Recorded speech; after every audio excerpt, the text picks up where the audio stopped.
किसी ने बड़े कमाल की बात कही है कि त्याग के बिना जीवन में कुछ भी संभव नहीं है। एक सांस लेने के लिए भी एक सांस को छोड़ना पड़ता है।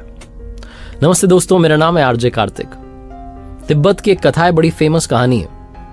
वहां पहाड़ियों के बीच में एक सरोवर था, एक तालाब था, चारों तरफ से पेड़ों से घिरा हुआ, ऊंचे ऊंचे बड़े बड़े पेड़ थे चारों तरफ। और वो जो सरोवर था वो बड़ा चमत्कारी सरोवर था। उसका गुण जो था वो अद्भुत था। उसके बारे में कहा जाता था कि अगर उसमें कोई डुबकी लगा ले, कोई स्नान कर ले, उसमें छलांग लगा के कूद जाए, जब बाहर निकलेगा तो रूपांतरित हो जाएगा, ट्रांसफॉर्म हो जाएगा, चेंज हो जाएगा। जानवर कूद जाए तो मनुष्य बन जाए, मनुष्य कूद जाए तो देवता बन जाए। ऐसा उसका गुण था। और इसके बारे में बहुत कम विद्वानों को पता था, और उन कम विद्वानों में से भी कुछ थे जिन्होंने की कोशिश की थी उसको खोजने की, लेकिन मिल नहीं पाया।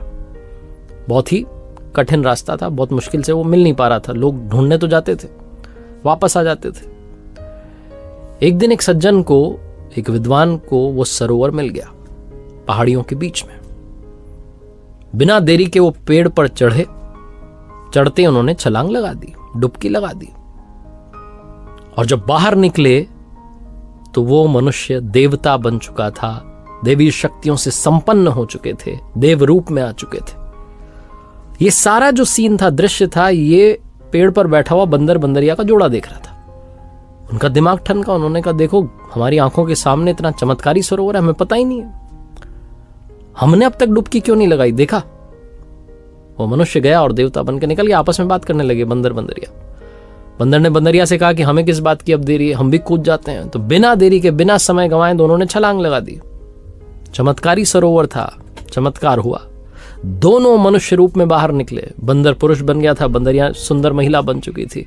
दोनों एक दूसरे को निहार रहे थे और कह रहे थे, क्या बात है, हमारी आंखों के सामने इतना बड़ा सरोवर, हमें पता ही नहीं है कि इसमें इतना कमाल का गुण है। बंदर के मन में एक बात और आई। बंदर ने कहा, सुनो अब एक काम और करते हैं, मनुष्य तो बन ही गए, एक बार और छलांग लगाते हैं, अब की बार देवता बन के निकलेंगे। बंदरिया जो कि सुंदर नारी बन चुकी थी, उसने कहा, अरे सुनो, रहने दो, इतना काफी, इतना मिला, बहुत ठीक है। हमारे तो पुरखों ने कहा है कि अति सर्वत्र वर्जित, ठीक नहीं है। लेकिन बंदर मानने वाला नहीं था। उसने कहा, तुम पागल हो चुकी हो, तुम छोड़ो, मैं जा रहा हूं, तुम्हें चलना है तो आ जाओ, मैं छलांग लगाने वाला हूं। बंदर ने कहा, नहीं, मैं तो नहीं चलने वाली। बंदर जो था वो पहुंचा पेड़ पर, जो मनुष्य रूप में था, कूदा सरोवर के अंदर, छलांग लगाई। लेकिन अब की बार जब बाहर निकला तो फिर से बंदर बन चुका था। जो बंदरिया सुंदर महिला बन चुकी थी, उससे किसी राजा ने विवाह कर लिया, वो रानी बन चुकी थी। जो बंदर वापस बंदर बन चुका था, उसको एक मदारी पकड़ के ले गया और राजा के दरबार में लेके आया, खेल दिखाने के लिए।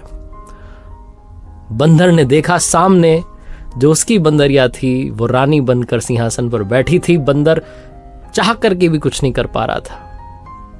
बंदरिया ने बस, जो रानी बन चुकी थी, उसने बस एक ही बात कही बंदर से कि आगे कभी लालच मत करना, ज्यादा की इच्छा मत करना। जीवन में त्याग बहुत इंपॉर्टेंट है। एक लिमिट के बाद में खुश होना बहुत इंपॉर्टेंट है। संतुष्टि ढूंढना बहुत इंपॉर्टेंट है। हम में से बहुत लोग ज्यादा ज्यादा और उसके पीछे भाग रहे होते हैं, और जो मिला होता है उसे भी जी नहीं पा रहे होते हैं। इस बात को सोचिएगा जरूर। एक बार फिर से वही बात कहूंगा जो अक्सर आपसे कहता हूं, ऊपर वाले के आशीर्वाद, अपनी फैमिली के प्यार और अपनी मेहनत के साथ कर दिखाओ कुछ ऐसा कि दुनिया करना चाहे आपके जैसा।